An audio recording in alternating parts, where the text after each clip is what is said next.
Hivi mnafikiri tajiri zaidi duniani ni nani? Awe, tajiri ni yule mwenye mamilioni.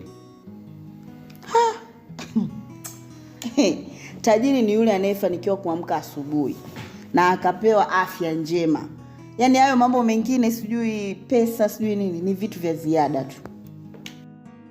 Kivipi awe tajiri kuliko yule mwenye mamilioni? Kwa sababu mwenye mali akaweza akafa leo na mali zake zikabaki. Lakini mwenye uwezo wa kutubu anaweza akapata pepo kwa rehema za Mwenyezi Mungu.